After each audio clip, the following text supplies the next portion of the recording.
Live streaming has become an essential way to connect with your audience, and the Sony ZV-E10 II offers two really great methods for live streaming: USB and HDMI. In this video, we'll guide you step by step on how to set up and maximize your live streaming experience with the Sony ZV-E10 II. Before we get into how to live stream with the Sony ZV-E10 II, I want to give a quick shout out to B&H Photo and Video for sending this camera out to make this review content. Without them, this wouldn't be possible. So again, thank you to B&H. And if you're interested in any of the products I talk about in today's video, make sure to go to the description below to find out more about anything discussed. First, let's talk about USB live streaming. This is the simpler method and great for quick setups. Start by clicking the menu button and navigating to the green network tab in the camera's menu system. Next, select streaming and click the USB streaming. Now, choose your desired resolution. You have options like 4K at 15p or 30p, 1080 at 30p or 60p, or 720 at 30p. Keep in mind that USB streaming does have its limitations. You can only select specific frame rates and resolutions, and you're limited to Sony's basic color profiles.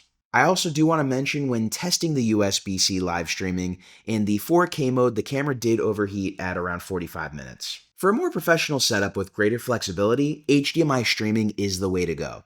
This method allows you to select custom resolutions and frame rates, including 4K at 24 and 60p, giving you much more creative control. To stream via HDMI, you'll need a 4K or 1080 capture card, and even with a 1080p capture card, I do recommend outputting in 4K as you will get the best image quality possible.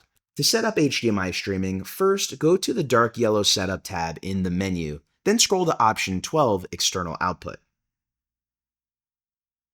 Under HDMI resolutions, choose your desired output resolution. Next, make sure to turn off HDMI info display so your audience doesn't see your camera settings on the screen.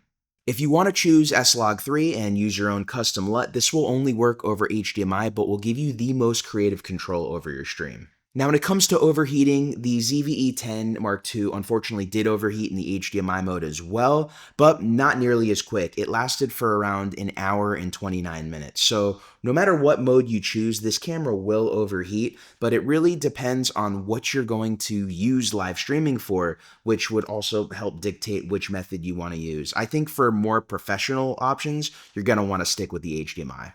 When it comes to capture cards, I use three different kinds of capture cards.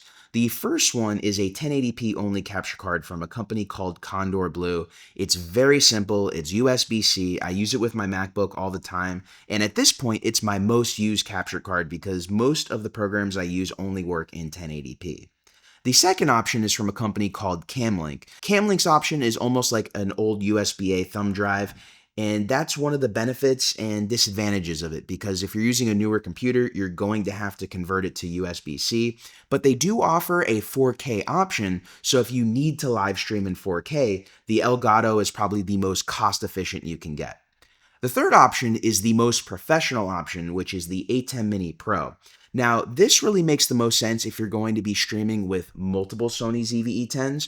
You can hook up to 4 of these in the ATEM Mini Pro and do live switching on the unit itself while getting a bunch of really cool extra features and even live stream directly from the ATEM Mini Pro unit. This is going to be a more professional option, but I do want to mention it because I do know there are going to be some users who are maybe doing live streams that only last about an hour, and maybe at the price point of the Sony ZV-E10 II, you may get multiples of these because you can buy 4 of these for the price of almost 2 FX30s.